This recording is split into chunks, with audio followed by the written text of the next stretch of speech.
Pleasant morning, ma'am. Today we will be discussing the researchers' chosen topic regarding the effects of the 21st century generation towards the language usage of the Filipino. So let's get started. To express the researchers' view in a clearer manner, here's the background of this study. Do you know that the inevitable innovation of the modern communication technology is a highly prevalent issue in today's generation? 21st generation affects everyone, whether positive or negative, people are all affected. Technology in the Philippines has transformed our youth daily and social lives, including the language usage of Filipinos. Research done by Andin and Murphy 2008 shows that in the 21st century, technology has completely revolutionized the way we live our lives. It has reinvented the way we work, learn, and how we are entertained. Another research done by Andine and Murphy 2008 shows that advanced technology and all forms of digital media are completely integrated into modern society and are integral aspect of a 21st century learner's life, whether it be in how they learn, work, or even socialize. The Tagalog language is important because it is the basis of the Filipino language, a language used officially by Filipinos across the nation, regardless of province or islands or whatsoever. We all know that the language is a part of one's culture and identity, right? Tagalog plays a vital role in the country, which is the Philippines. Using this language will be the basis that you belong in this country and people would recognize you as a Filipino. Yes, learning a foreign language is also important to communicate well from the other country. But sometimes, because of the technology in today's generation, Filipinos tend to forget to use their languages since they are having so much fun in learning other languages. Yet, it is said that everyone who thinks of himself as a Filipino has also the responsibility to love the country of his birth and naturally his own language. It is only the language that Filipinos are able to distinguish themselves from other people of Asia, especially in this generation, that it is already possible to change the color of the skin, the shape, and the feature of the face. In a sense, it is only the language that seems to be the remaining link to the Filipino spirit and has a potential towards a lasting national identity. Now that we are familiar with the background of the study, let's move on to the statement of the problem. The main question that the researchers are aiming to answer through this topic are: what are the effects of the 21st century generation towards the language usage of the Filipino college students in terms of sex? What are the effects of the 21st century generation towards the language usage of the Filipino college students in terms of age? Another one, what is the level of percentage of the students that speaks Filipino in terms of male? And what would be the level of percentage of the students that speaks Filipino in terms of female? The objective of the study are follows. First is to identify the effects of the 21st century generation towards the language usage of the Filipino college students in terms of sex. Next is to identify the effects of the 21st century generation towards the language usage of the Filipino college students in terms of age. Second, it is to determine the level of percentage of the students who prefer to speak Filipino language among male. Also, it is to determine the level of percentage of the students who prefer to speak the Filipino language among females. Now it is fair to wonder why the researchers have chosen this particular topic to deal with, and here is the answer. It is to determine the effects of the 21st century generation towards the language usage of Filipino college students. And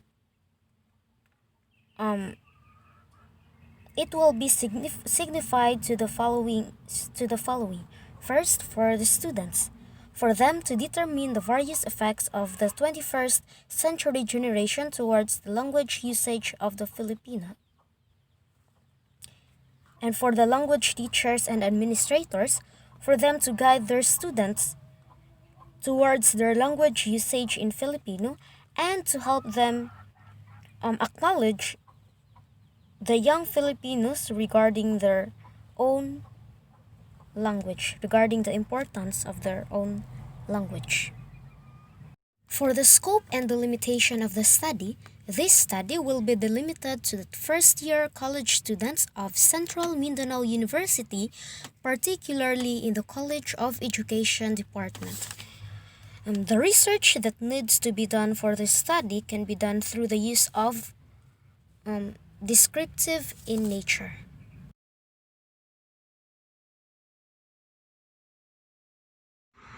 Review or related literature is a type of review article, scholarly paper that present the current knowledge, including substantive finding as well as theoretical or methodological contribution to a particular topic. For our study, the Tagalog language is for a period of time during the Marcos regime, there was a popular movement to establish the mandate, the use of a national language called Filipino. Filipino is a primarily Tagalog, the use of a spoken by a majority of a Filipino in the Manila region. It is highly structured grammatically and has a rich vocabulary with the words invented or borrowed from the Spanish or English and other native dialects. According to Harper and Fullerton 1994, more than half of a population understand. So, the next is the 21st century generation. Today, creativity and innovation are critical skills for students to possess. That was according to Delft 2011 and NIA 2012. This study show the skills and creativity that a 21st century generation students should possess. For our review of related study, because of its basis in Tagalog, has never gained full of acceptance by the speakers of other dialects, although it is a required subject of study in the public school throughout the island, and its use of a language of the business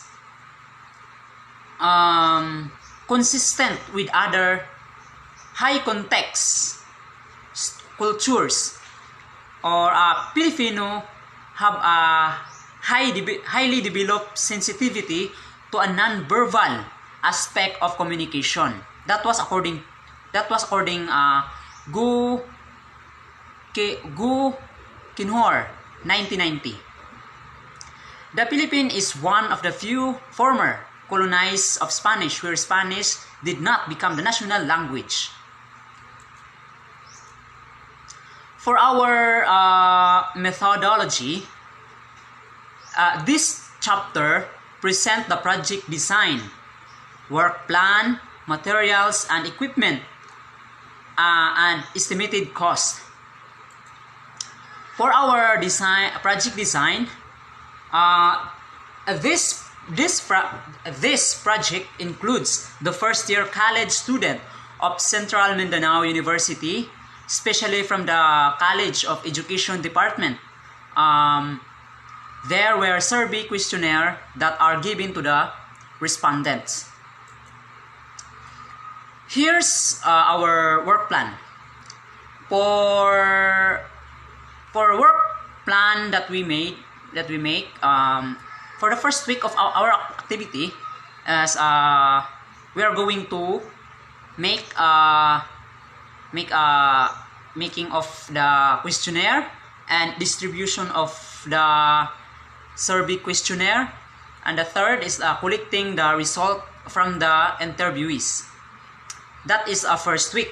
So in the second week, we make creating the introduction, making the research question, and creating the methodology. That is the second week. For the third week of our activity, we make data gathering procedure and analysis, presentation, and interpretation of data. For the fourth week, we make data and also data gathering procedure and analysis, presentation, and interpretation of data. And also for the fifth week of our work plan activity, we make data analysis, presentation, and interpretation of data. For our materials and equipment, this instrument used in this project was the questionnaire that was uploaded online through the Google Forms. So here's our estimated cost. So there are materials and cost. For our materials, we have Wi-Fi load. Since this pandemic is very useful the gadget, especially the smartphone. For the materials, is Wi-Fi load is cost of 100 pesos. For the smartphone load, cost of 100 pesos. For the total of 200 pesos. That's all, and thank you.